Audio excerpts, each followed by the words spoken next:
अब मेरा रुख भी उस कमरे की तरफ था और मैं हसीना को देखना चाहता था कि वो अभी क्या कर रही है। उसके कमरे में जब मैं दाखिल हुआ तो मैं ठिठक कर वहीं पर रुक गया, क्योंकि उस वक्त उसके कमरे में हुज़ैफा और रोबान दोनों ही मौजूद थे। मुझे शक हुआ तो मैं एक तरफ खड़ा हो गया और अब इनकी बातें मैं सुनने लगा था।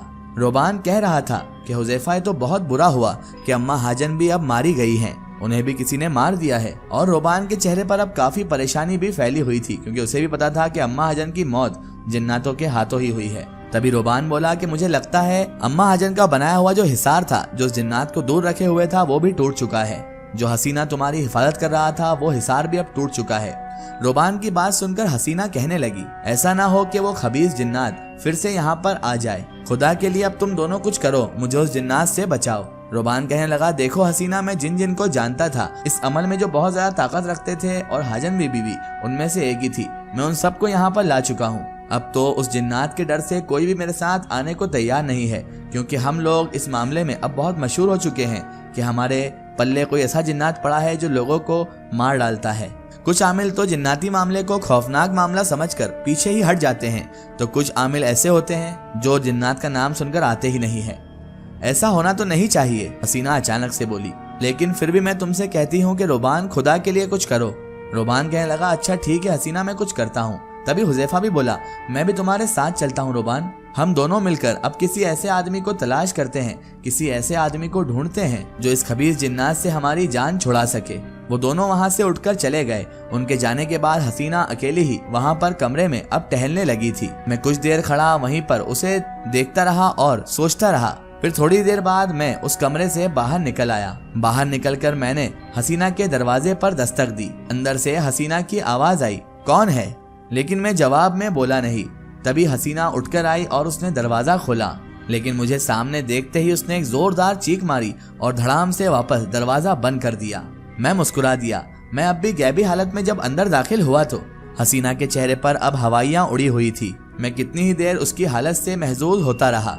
वो समझ रही थी कि शायद मैं कमरे के अंदर दाखिल नहीं हो सकता अभी भी, लेकिन ऐसा बिल्कुल भी नहीं था। वो नहीं जानती थी कि यह हिसार तो अम्मा हाजन की मौत के साथ ही अब खत्म हो चुका था और मुझे अंदर दाखिल होने से अब कोई नहीं रोक सकता था। आज तक के लिए हसीना के लिए इतनी सजा काफी थी। वो मुझे देखकर ही इतनी ज्यादा परेशान और हैरान हो गई थी कि वो कमरे के अंदर ही बंद होकर रह गई थी। आज के लिए उसके लिए इतनी सजा काफी थी। जब रात का वक्त हुआ तो हुज़ैफा और रोबान दोनों वापस आ गए। बुरी तरह वो दोनों नाकाम हो चुके थे किसी को भी ढूंढने में। न जाने कितनी देर वो बेचारे दोनों किसी आमिल को ढूंढते रहे, किसी आमिल को तलाश करते रहे, मगर ताज्जुब की बात थी कि उन्हें किसी आमिल का पता नहीं मिला, और जिनको पता भी मिला वो जिन्नात का नाम सुनकर ही इनके साथ आने के लिए तैयार नहीं हुए। हसीना ने जैसे इन दोनों को देखा तो पूछताछ शुरू कर दी कि कोई आमिल मिला या नहीं मिला। तो हुज़ैफा कहने लगा, कोई आमिल तो नहीं मिला, लेकिन एक जानने वाले ने एक आमिल का पता हमें जरूर बता दिया है। एक ने पता बताया है कि ये आमिल साहब तुम्हारी मदद कर सकते हैं। मेरे पास उसका पता भी आ चुका है, लेकिन हसीना वो जगह थोड़ी दूर है, वहाँ हम खुद तो नहीं जा सकते थे, लेकिन हाँ, हमने एक आदमी को उस पते पर दौड़ा दिया है, क्योंकि वहाँ जाने से हमारा वक्त जाया होगा और इस हालत में हम तुम्हें अकेला नहीं छोड़ सकते हसीना, इसलिए हमारा यहाँ रहना जरूरी है। इसीलिए हमने दूसरे आदमी को उस आमिल के पास भेजा है। हमने यही सोचा था कि ऐसा ना हो कि हम वहाँ चले जाएं और हमारे पीछे कोई और वाकया है, कोई और घटना तुम्हारे साथ घट जाए। इसीलिए हमने आमिल को बुलाने के लिए हसीना एक आदमी को दौड़ा दिया है। हसीना ने बताया कि हुज़ैफा और रोबान तुम दोनों के जाने के बाद वो जिन मेरे दरवाजे पर आ गया था, लेकिन मैंने जैसे ही दरवाजा लगा दिया और मैं उसे देखकर एकदम चीख पुकार कर चुकी थी, और मैंने दरवाजा जब बंद कर दिया तो वो कमरे में दाखिल नहीं हो सका। रोबान ये पूरी बात सुनकर हुज़ैफा की तरफ देखते हुए बोला, यानी हुज़ैफा, इसका मतलब तो ये है कि अम्मा हजन के मरने के बाद भी उनका बनाया हुआ हिसार कायम है और वही तुम्हारी उस जिन्नात से अब तक हिफाजत कर रहा है हसीना। हुज़ैफा ने भी रोबान की बात सुनकर उसकी हाँ में हाँ मिला दी, क्योंकि उसके पास भी कोई ऐसा इल्म तो था नहीं जिससे वो हिसार को देख सकता। उसने कहा, रोबान ठीक कह रहा है। तभी हसीना ने कहा, लेकिन अभी कुछ कहा नहीं जा सकता रोबान। हुज़ैफा, कुछ भी नहीं कहा जा सकता अभी तक। वो जिन्नात बहुत ही ज्यादा ताकतवर है और वो अंदर दाखिल भी हो सकता है।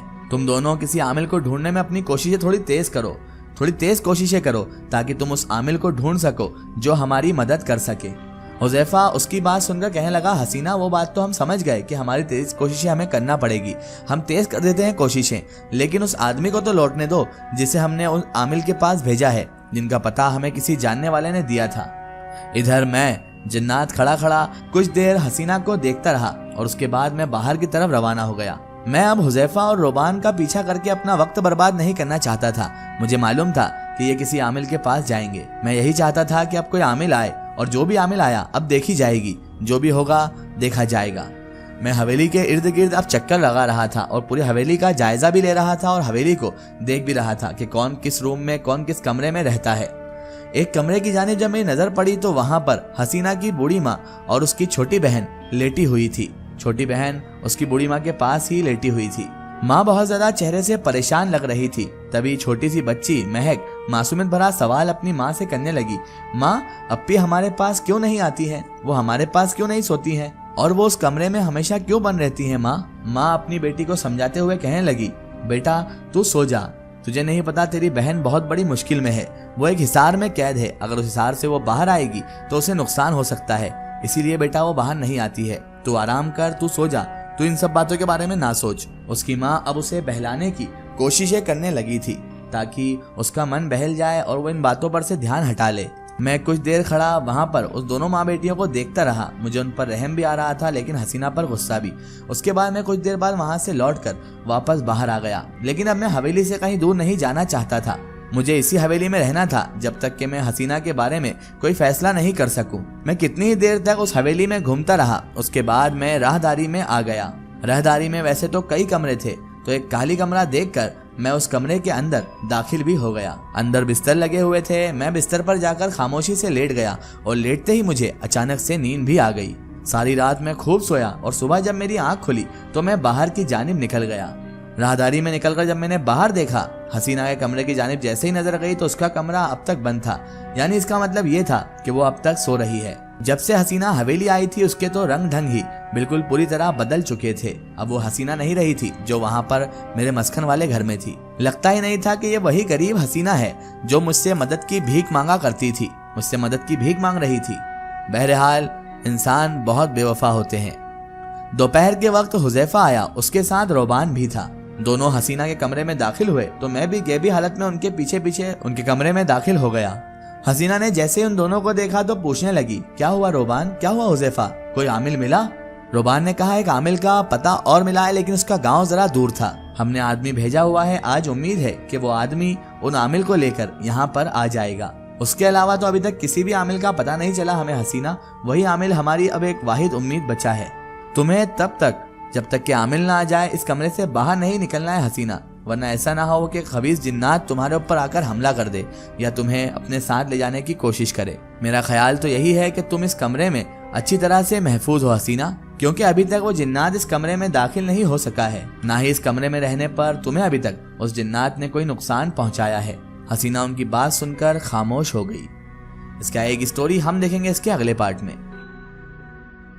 दोस्तों, अगर आप भी अपनी जिंदगी की कोई सच्ची कहानी या सच्ची घटना हमारे चैनल से शेयर करवाना चाहते हैं और आप चाहते हैं कि आपकी स्टोरी भी माई स्टोरी बुक चैनल से शेयर हो, तो आप हमें हमारे फेसबुक पेज पर कांटेक्ट कर सकते हैं और अपनी स्टोरी वहां पर हमें बता सकते हैं।